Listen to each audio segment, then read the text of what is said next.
Jika seorang meninggal dunia, maka terputuslah amalnya kecuali 3 perkara. Illa min thalathah.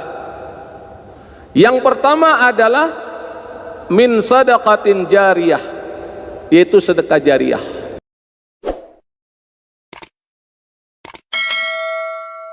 Isyraq yang dirahmati Allah Subhanahu wa taala.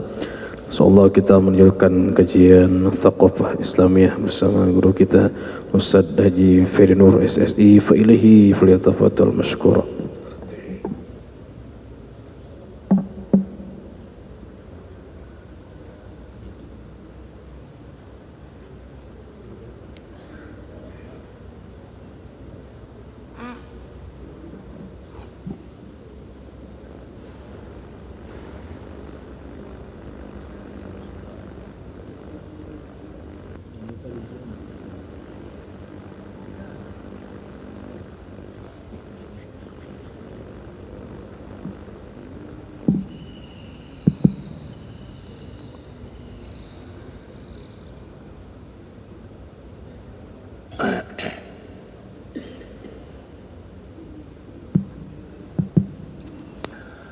Assalamualaikum warahmatullahi wabarakatuh. Waalaikumsalam warahmatullahi wabarakatuh. Alhamdulillah, nahmaduhu wa nasta'inuhu wa nastaghfiruh wa na'udzu billahi min syururi anfusina wa min sayyiati a'malina.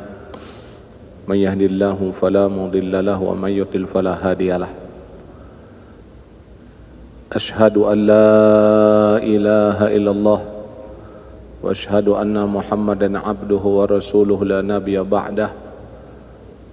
Allahumma salli wa sallim ala nabiyyina Muhammad wa ala alihi wa sahbihi wa ansarihi wa junudihi wa man jahada fi sabilillahi la yaumil qiyamah.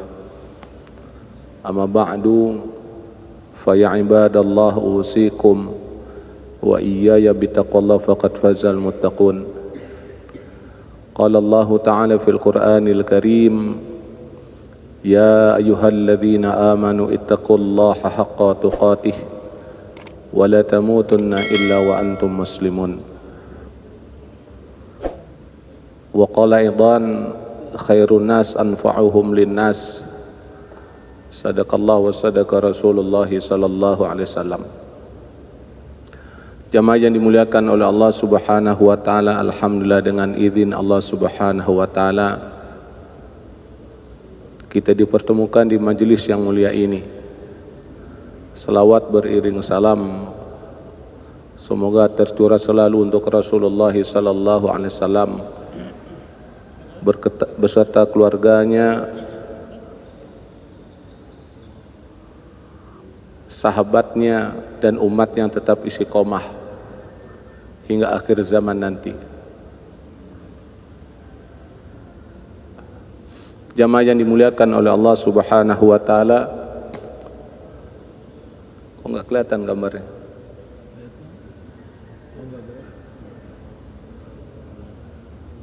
Coba dibantu.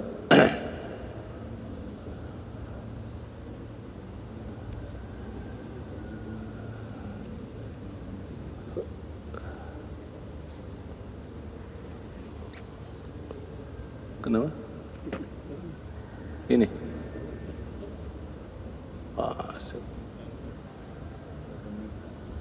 Jamaah yang dimuliakan oleh Allah Subhanahu wa taala, pada pertemuan kali ini kita akan membahas tentang amal jariyah Ustadz Muhammad Arifin Ilham di Gaza.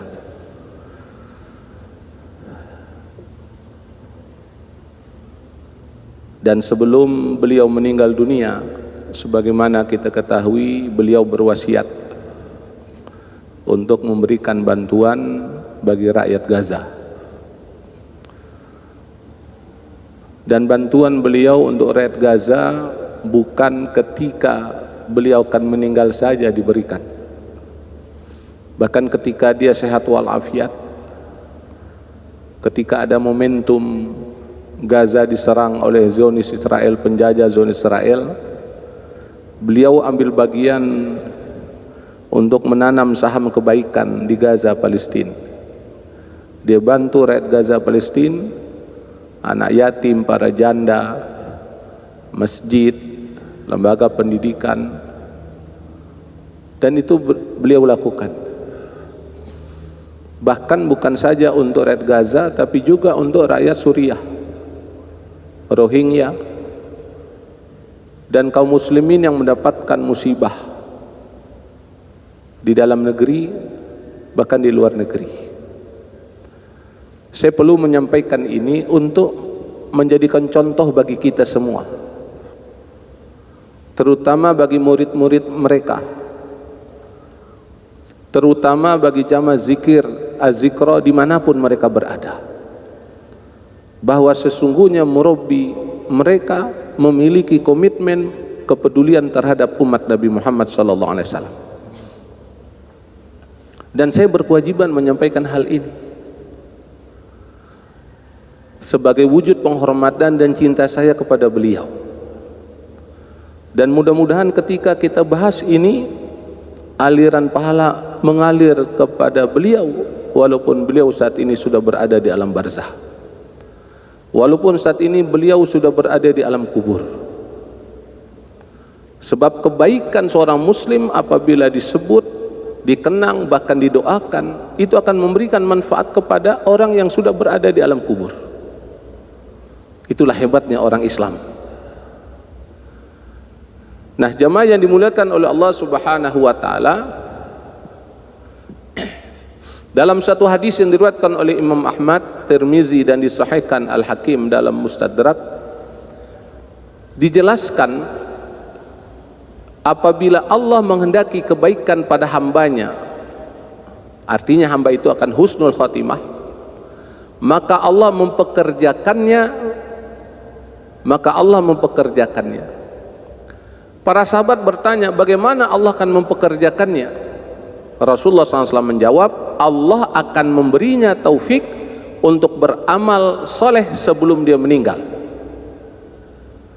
Jadi tanda orang husnul khotimah itu adalah ketika dia akan meninggal dunia, dia kan nggak tahu kapan meninggalnya, menitnya berapa, jamnya berapa, harinya apa, nggak ada yang tahu. Tapi ketika seorang itu akan meninggal dunia, itu yang dipesankan oleh dia, yang disampaikan oleh dia adalah kebaikan.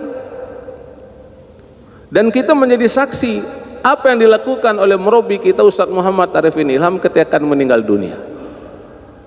Salah satunya adalah dia berwasiat, tolong sampaikan ini bantuan buat rakyat Gaza, sampai kepada Bang Ferry. Dia biasa manggil saya Bang Ferry, karena kita sama-sama aktivis dulu di UNAS, Universitas Nasional Jakarta. Kita mengembangkan dakwah di kampus, lingkungan kampus bersama beliau. Dulu beliau tinggal di Pasar Minggu sebelum pindah ke Depok, kemudian pindah ke Az-Zikra Sentul. Jadi dia berwasiat. Dan ada wasiat-wasiat yang lainnya, termasuk pembangunan masjid. Dan alhamdulillah sudah dilakukan oleh mama di Kalimantan, oleh ibunda beliau, ya. Itu sudah proses pembangunan. Mudah-mudahan dalam waktu dekat ada peresmian. Jamaah yang dimuliakan oleh Allah Subhanahu wa taala, ini adalah gambaran orang yang husnul khotimah. Nah, mudah-mudahan kita pun juga demikian. Ketika kita akan meninggal dunia, kita berinfak, kita bersedekah, kita melakukan kebaikan, dan pesan-pesan kita tuh yang baik. Kalaupun wasiat-wasiat yang baik, bukan wasiat dalam kemaksiatan. Kan ada juga orang wasiatnya dalam kemaksiatan dan dosa dan kemungkaran. Bisa aja orang sebelum meninggal, nanti tempat itu beli, kemudian bikin bar di sana, bikin night club. Bisa nggak orang begitu? Bisa. Na'udzubillah min dzalik. Kita berlindung kepada Allah dari wasiat-wasiat yang buruk. Ada juga orang berwasiat, nanti kalau bapak mati, kamu jangan injek tuh rumah dia tuh, sakit nih dada nih. Gimana nggak sakit, dipukul-pukul. Jadi dendam kesumat diturunin kepada anak cucu. Ini wasiat nggak benar ini. Jadi kalaupun kita berwasiat, wasiat yang benar, sehingga yang melakukannya juga mendapatkan pahala. Jadi ketika seorang berwasiat, kemudian wasiat ini dilaksanakan, itu akan mengundang rahmat, akan mengundang berkah. Kenapa? Karena sebab ketaatan dia terhadap wasiat baik itu. Tapi ketika wasiat itu dilanggar, timbul masalah, timbul problem, bisa timbul huru-hara dalam segala tingkatan. Kalau dalam berbangsa bernegara, wasiat orang-orang tua kita dulu, pendiri negara ini, sejahterakan rakyat kamu, berlaku adil lagi bijaksana. Tapi ketika wasiat itu dikhianati, timbul masalah demi masalah. Jadi dalam skup kecil, dalam skup besar, dalam skup berbangsa bernegara, wasiat itu harus diperhatikan.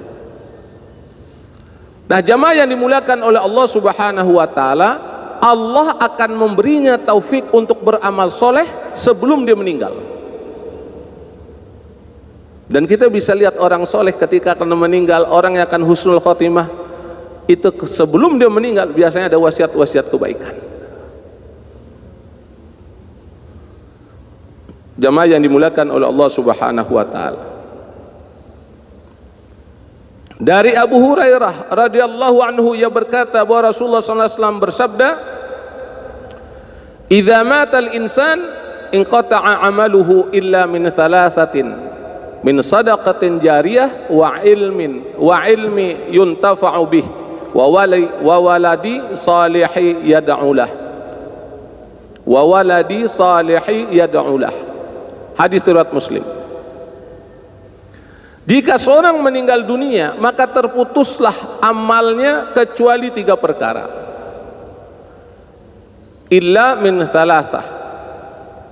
Yang pertama adalah min sadaqatin jariyah, yaitu sedekah jariyah. Dia bersedekah yang pahalanya mengalir terus walaupun sudah meninggal dunia. Contoh, siapa yang bangun masjid ini? Masjid Az-Zikra Sentul. Siapa insinyurnya? Siapa yang memberikan dananya? Ketika mereka sudah meninggal dunia, udah masuk alam barzah, udah masuk alam kubur, maka dia akan mendapat aliran pahala sebanyak orang melakukan ibadah di tempat ini. Makanya kalau orang tua, kakek, nenek kita, encang-encing kita, dia bangun musola, dia bangun madrasah, dia bangun masjid, manfaatkan itu untuk kepentingan umat. Jaga dan rawat. Sebab selama itu digunakan untuk kemaslahatan umat, kebaikan umat, mereka yang berperan itu akan dapat aliran pahala. Sebagai contoh, misalkan dalam hal ini murabi kita, walaupun udah meninggal, dia dapat aliran pahala nih, sebanyak yang sholat di tempat ini. Ini berapa orang yang sholat, berapa orang yang ikut halakoh, apalagi yang mempelopori halakoh subuh ini beliau. Selama halakoh subuh ini tetap berlangsung, maka beliau akan mendapat aliran pahala. Selama masjid ini digunakan untuk kebaikan, untuk kemaslahatan umat, maka beliau mendapat aliran pahala. Senang beliau, bahagia beliau. Yang kedua, ilmu yang bermanfaat. Beruntunglah para guru, para mu'alim, para ustadz yang telah mengajarkan ilmunya, dan ilmunya diamalkan oleh yang mendengar, ilmunya diamalkan oleh murid-muridnya, ilmunya diamalkan oleh jamaah. Ketika dia memberikan ilmu tentang salawat, kemudian dengan itu masyarakat umat dia berselawat, sebanyak umat mendapatkan pahala dengan sabab salawat, maka orang yang mengajarkan juga dapat pahala. Makanya kita jangan pelit-pelit dalam ilmu, apalagi hitungan-hitungan materialis. Ini saya ngajar berapa jam nih atau berapa menit? Saya biasa bayarannya pakai jam nih. Kalau sejam sekian, 2 jam sekian. Ada juga emang pintar-pintar ngomong, saya emang nggak dibayar, saya nggak megang duitnya, tapi asisten yang megang. Jadi kalau urusan jadwal ke asisten aja dah. Nah nanti asisten yang nego. Saya pernah dengar nih, ada yang datang ke rumah saya, itu tarif ceramahnya Pak per kilometer, coba. La ilaha illallah Muhammadur Rasul. Ini direkam nih, ya. Nah mudah-mudahan ini jadi pelajaran. Jadi kalau kita dakwah nih, udah dakwah karena Allah. Jangan hitung-hitungan. Khawatirnya nggak dapat apa-apa di sisi Allah Subhanahu wa taala. Udah capek, udah berbusa tuh mulut, udah letih, udah lemah, nggak dapat apa-apa di sisi Allah. Kenapa? Karena yang diharapkan materi.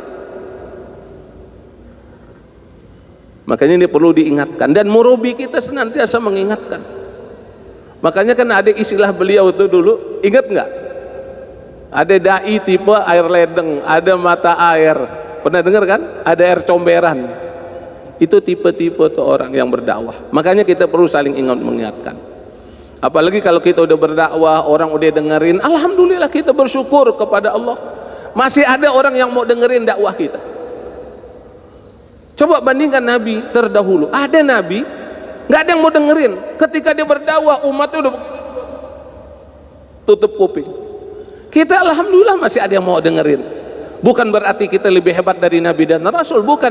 Itu anugerah dari Allah, nikmat dari Allah yang harus kita syukuri. Coba kalau Allah kasih sakit di mulut kita, jangankan kanker mulut, sariawan aja udah nggak bisa ngomong gitu. Kenapa? Sakit, ayo ngomong lagi, nggak jelas ngomong aja deh. Makanya kita bersyukur sama Allah. Nah, kemudian doa anak yang soleh.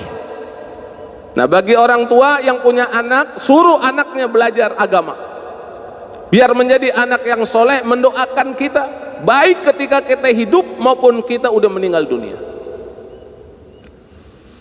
Kemarin saya besuk,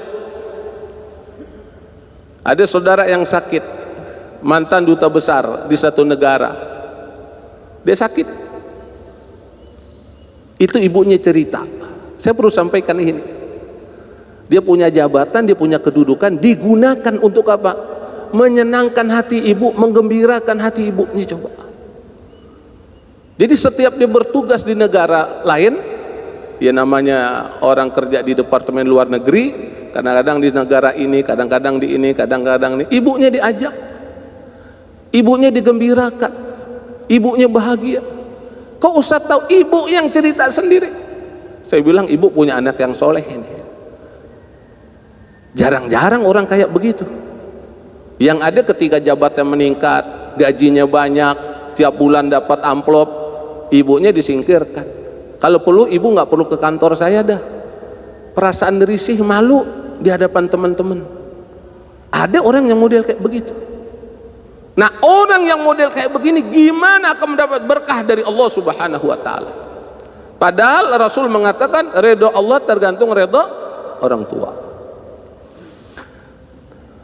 Makanya yang punya anak, ajarkan anaknya. Kalau nggak mampu karena kesibukan kita, titip sama ustadz atau ustazah. Biar tahu sholat tuh subuh 2 rakaat. Karena ada juga waktu saya wawancara interview, sholat subuh berapa nak? 4 rakaat tuh. Ada lagi satu ketika saya tanya lagi, subuh berapa rakaat? Subuh 3 rakaat. Itulah umat kita. Mau kita gampar tuh orang, kita didik dia, kita sampaikan kepada mereka.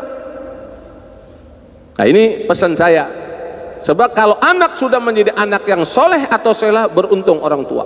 Tiap hari didoain kita. Apalagi kalau anak tua hafal Quran 30 juz, nanti di akhirat kita diberikan mahkota oleh Allah Subhanahu wa taala.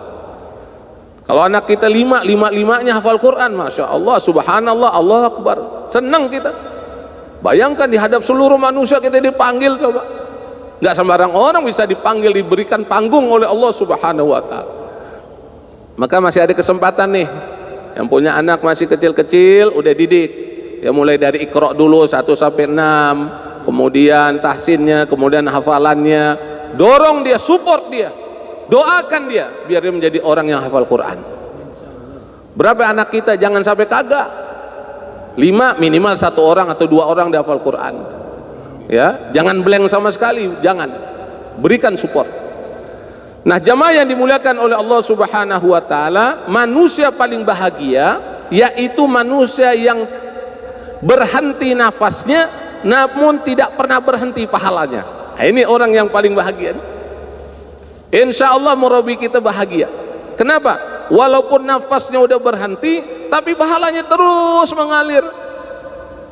Ada sumbernya dari Suriah, ada sumbernya dari Rohingya, ada sumbernya dari Gaza, ada sumbernya dari daerah-daerah yang mendapat bencana di negeri kita. Mengalir terus. Bahkan ada amalan-amalan yang rahasia yang beliau miliki yang tidak dikasih tahu sama yang lain. Tapi itu amalan rahasia beliau. Nah, ini wisuda penghafal Quran di Gaza. Alhamdulillah, satu orang aja ini pahalanya mengalir, subhanallah. Ini berapa orang yang hafal Quran yang diwisuda? Ini acara haflah dia. Ini ibu-ibu nih, salut juga kita, walaupun udah tua, dengan izin Allah subhanahu wa ta'ala bisa hafal Quran 30 juz. Memang di Gaza itu demikian, dia punya adat, punya kebiasaan minimal satu rumah itu minimal satu orang hafal Quran. Jadi kalau ada anak-anak di sana nggak hafal Quran, itu bikin malu keluarga. Maka di sana berlomba-lomba. Tiap masjid itu adalah lembaga tahfizul Quran, setiap masjid di sana. Jadi mereka nggak sibuk-sibuk bikin bangunan sekian miliar segala macam, enggak. Yang ada dimanfaatkan semaksimal mungkin. Yang penting ngaji, jangan pikir bayaran segala. Pokoknya yang penting ngaji udah. Itu hebatnya orang Gaza. Kalau kita kan beda, ya. Kemudian yang berikutnya lagi. Ini bantuan almarhum Kiai Haji Muhammad Arifin Ilham untuk pembuatan perusakan di Masjid As-Siddiqin Gaza. Memberikan bantuan untuk saudara-saudara kita di Palestina. Ini silahkan ditransfer infak terbaiknya, infak peduli Al-Aqsa Palestina, Bank Muamalat Indonesia, cabang pembantu Slipi, nomor 311 000 03 kali 4427 atas nama Nurdin QQ Kispa. Kode bank BMI 147. Nah, silakan menyalurkan infak terbaiknya, dan ketahuilah semua infak yang diamanahkan semuanya kita berikan. Jadi wasiat murabi yang memberikan bantuan begitu banyak itu semuanya kita berikan. Kita nggak dipotong, Pak. Walaupun 1% kagak. Yang kita cari pahala. Jadi kalau mau bantu kami, doakan kami, mudah-mudahan kami istiqomah dalam dakwah, dalam perjuangan, dan akhir kehidupan husnul khotimah, kemudian masuk surga tanpa hisab. Itu suatu kebahagiaan bagi kami, ya. Menyesal, ya Tuhanku, sekiranya Engkau berkenan menunda kematianku sedikit waktu lagi, maka aku dapat bersedekah dan aku akan termasuk orang-orang soleh. Ini penyesalan orang ketika dia meninggal dunia, akan meninggal dunia baru teringat mau infak, tapi nggak bisa lagi udah. Nah, silakan lihat dalam surat Al-Munafiqun ayat yang ke-10. Ini ada nomor rekening khusus untuk Palestina, untuk Yaman, untuk Suriah, untuk Rohingya. Jadi kami ini memfasilitasi jamaah, memfasilitasi masyarakat yang ingin membantu. Ya mungkin dia bingung, ini saya mau nyalurin bantuan untuk Yaman, gimana caranya? Ini ada nomor rekeningnya. Kalau untuk Suriah ini ada nomor rekeningnya. Kemudian untuk Rohingya ini ada nomor rekeningnya. Jadi kita memfasilitasi. Silakan pilih. Ya, mumpung kita masih hidup, mumpung kita masih ada rezeki, diberikan nikmat oleh Allah Subhanahu wa taala. Jamaah yang dimuliakan oleh Allah Subhanahu wa taala, sebenarnya masih ada tayangan berikutnya, tapi karena keterbatasan waktu, insya Allah nanti kita akan lanjutkan dalam pertemuan yang akan datang.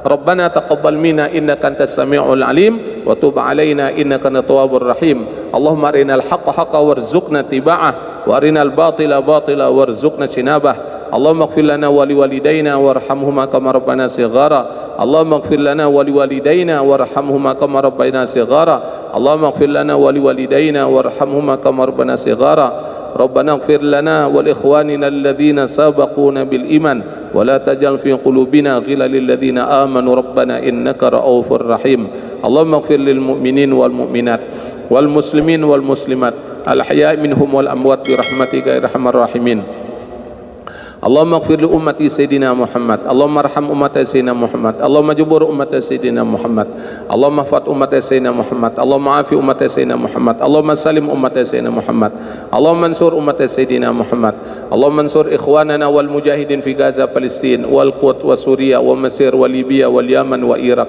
wa Afgan wa Rohingya wa Igur wa fi kulli makan kulli zaman waj'alna minhum ya rabbal alamin. Ya Allah, ya Rahman, ya Rahim, ya Ghafar, ya Ghafur, ya Tawwab, ya Dzal Jalali wal Ikram.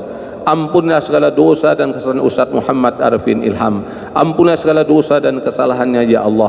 Maafkanlah kekhilafannya ya Allah. Terimalah segala amal ibadahnya ya Allah. Terimalah amal jariahnya ya Allah. Ya Allah, lapangkan kuburnya, terangilah kuburnya, lindungilah beliau dari azab kubur dan azab neraka, dan jadikanlah kuburnya sebagai raudhah min riyadil jannah. Masukkanlah beliau ke dalam surga-Mu tanpa hisab.